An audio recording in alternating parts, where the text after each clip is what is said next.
Bernice is like a wide-eyed girl just looking and searching for something. And I'm not sure that she knows exactly what it is, but she has a certainty that when she gets it, she'll find it. Mm-hmm.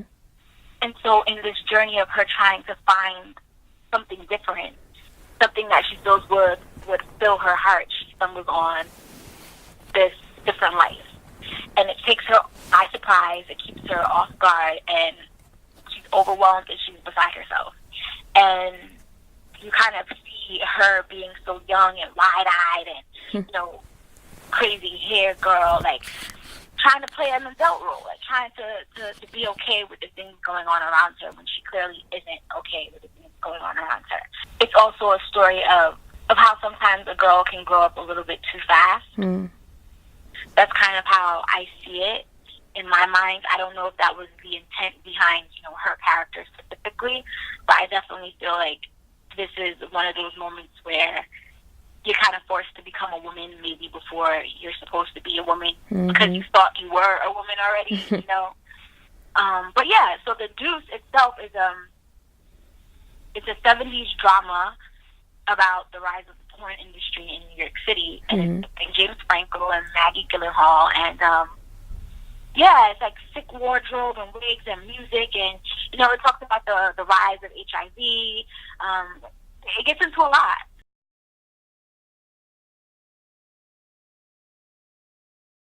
It's technically public information, I think. Okay. So on IMDb, mm-hmm. I'm going to say that as my disclaimer. My clause, right? On IMDb, it says that Method Man is a part of the show, and mm-hmm. I can vouch for that. Okay. I have worked with Method Man, and he's an awesome dude. Very chilled, very relaxed, very normal. He's walking down the street, they're like, "Yo, Meth!" He's like, "Hey, what's up?" He's super cool. So that was like a highlight to the experience. Me, I tried to stay into character, so I didn't go into like fangirl mode and say, "Oh my God, I freaking love your music." Right. No, I didn't do that. But on the inside, in my mind, I said, "Okay, this is something that you get to take with you. Like, whether I have one scene, one episode, 4 or 5, like I get to take that moment with me. Like, this is what I was able to do and accomplish." So, it was great. That was a big accomplishment of mine. And then I worked with Dominique Fishback, who was on Show Me a Hero with David Simon, and that was awesome because me and her, we just clicked, and we have scenes together, so it was good that it was just so easy to jump right into those scenes. Like, it was kind of like we didn't miss a day or miss a beat, so shout out to Dominique Fishback.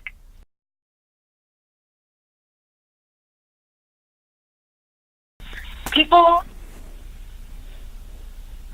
should tune into the show for a lot of reasons. One being that if you're interested in fashion and music back in the day and you want to like get some old school vibes back, this is the perfect way to do it. You okay. You want to have a theme party this year and throw on like the afro wigs or some flat platform shoes and go all psychedelic. This is a good reason to bring everyone together. But getting down to the nitty gritty, I feel like this is a show you want to watch because you want to learn about, why sex is so important now, how the porn industry got started, and, how it's kind of still defeating some laws and rules and regulations, and, and how it's gained the attention of everything and everyone, and how we can't not look at an ad or a commercial or whatever without seeing somebody half naked or, True.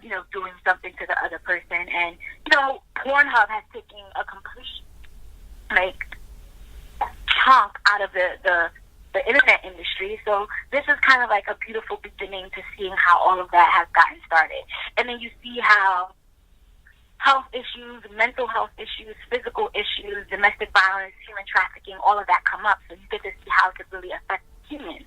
You don't get this, distance between you and the realities of what's going on between other people in the world. Instead, you're getting like a in the door, in the window, in the peak of what's what's really going on with them, mentally, physically, emotionally. And it's really, if you're a human and you have compassion, it's really going to open up your heart more. And that's why people should see it, because they'll, you know, like, I've had someone on Instagram say, you know, like, this is definitely, like, humanizing pimps. And, you know, I'm not going to say that they're just, the show being on air itself can make, you know, certain people with a certain mindset feel like, oh, now pimps are going to feel comfortable coming out and just being super aggressive, you know. But the truth is that it's not that intention of HBO or the show, and that they do so much to really make sure that that's not what happens. Right. They really want to tell a serious story in a fun, honest, raw way, you know, and they do a good job of highlighting everyone's struggles.